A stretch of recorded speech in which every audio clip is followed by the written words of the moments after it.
Hello, எல்லோரும் எப்படி இருக்கீங்க? எல்லோரும் நல்லா இருப்பீங்கன்னு நம்புகிறேன். நல்லா இருக்கணும், அதுதான் என்னோடய ஆசையும் கூட. என்னடா புது லொக்கேஷன்லேருந்து வீடியோ போடுறேன்னு பார்க்குறீங்களா? அது ஒன்றும் இல்லைங்க. நான் லாஸ்ட் 2 வீடியோ வந்து சென்னையில் ஷூட் பண்ணேன். அந்த ரூம்லேருந்து எடுத்த வீடியோ. இன்றைக்கி நான் எங்கள் ஊருக்கு வந்திருக்கேன். இதுதான் எங்கள் வீட்டுக்கு பின்னாடி இருக்க மலை. இதுதான் எங்களோட சொந்த ஊர். இன்றைக்கும் நாளைக்கும் வீடியோ இந்த லொக்கேஷன் தான் வரும்.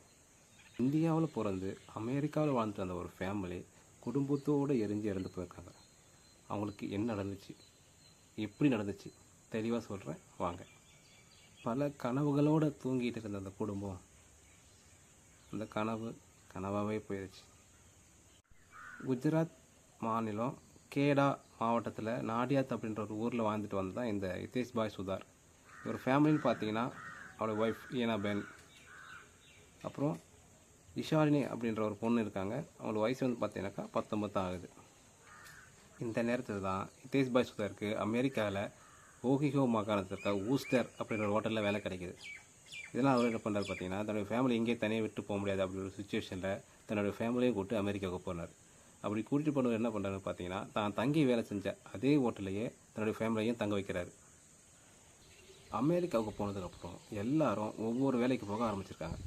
சுதாரோட மனைவி வந்து பார்த்திங்கன்னா ஒரு கார்ப்பரேட் கம்பெனிலையும், அவருடைய பொண்ணு இஷானி வேறு ஒரு ஹோட்டல்லையும் தனியாக வேலை செஞ்சுட்டு வந்துருக்காங்க. அவங்க என்ன தான் தனித்தனியாக வேலை செஞ்சாலும் நைட்டு எல்லோரும் ஒன்றா தான் இருந்தாங்க.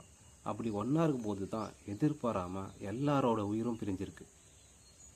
இது வரைக்கும் நம்ம சேனலை சப்ஸ்கிரைப் பண்ணாதவங்க சப்ஸ்கிரைப் பண்ணிவிட்டு வீடியோ பாருங்கள். அப்போ தான் நான் போகிற அடுத்தடுத்த வீடியோ உங்களுக்கு வந்து சேரும்.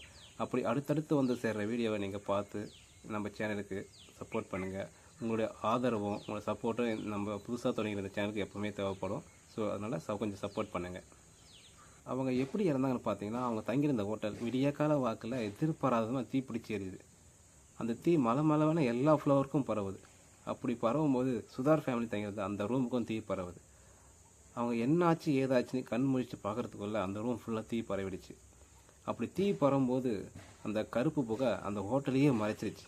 அப்படி மறைச்சதுனால வழி எந்த பக்கம் இருக்கும், எப்படி போகணும், எங்கே போகணும்னு தெரியாமல் இருந்த அந்த ஃபேமிலியை உள்ளே மாட்டிக்கிட்டாங்க. ஹோட்டல் தீ பிடிச்சி அப்படி சொல்லி ஃபயர் ஸ்டேஷனுக்கு கால் பண்ணி சொன்னதும் ஃபயர் ஸ்டேஷன்லேருந்து வேகமாக வந்து அந்த தீயை அணைக்க ட்ரை பண்ணுறாங்க. அவங்க எவ்வளவோ ட்ரை பண்ணியும் அந்த தீயை அவங்களால அணைக்கவே முடியல. ஏன்னா கருப்பு புகையாக இருந்ததுனால அவங்களுக்கு ரொம்ப இடைஞ்சலாக இருந்தது. அதுவும் இல்லாமல் வெடி சத்தங்களும் வெடிச்சிருக்கு. 4 பக்கம் வெடி சத்தம் கேட்டிருக்கு. அது என்னாச்சு அவங்களால எதுவும் கண்டுபிடிக்க முடியல. அதனால் என்ன பார்த்திங்கன்னா உள்ளே மாட்டிட்ட சுதார் ஃபேமிலி அந்த தீயில் கருகி இறந்து போகிறாங்க. இந்த ஃபயர் எப்படி ஸ்டார்ட் ஆச்சு அப்படி எடுத்தால் போலீஸ் இப்போ இன்வெஸ்டிகேஷன் பண்ணியிருக்காங்க. இப்போ இன்வெஸ்டிகேஷன் பண்ணி என்னக்கா பிரயோஜனம்? அதான் 3 உயிர் போயிடுச்சுங்களே, போன உயிர் திரும்ப வரவா போகுது. குடும்பத்தோடு பிழைக்க நாடு விட்டு நாடு போன அந்த குடும்பம் அந்த தீயிலிருந்து பிழைக்க முடியாமல் குடும்பத்தோடு இந்த உலகத்தை விட்டே போயிருக்காங்க. இந்த உலகத்தை விட்டு போன அந்த குடும்பத்துக்கு என்னோடய ஆழ்ந்த இரங்கலை தெரிவிச்சுட்டு இந்த வீடியோவை முடிக்கிறேன். நாம் இன்னொரு வீடியோவில் நாளைக்கு பார்க்கலாம். நன்றி, வணக்கம்.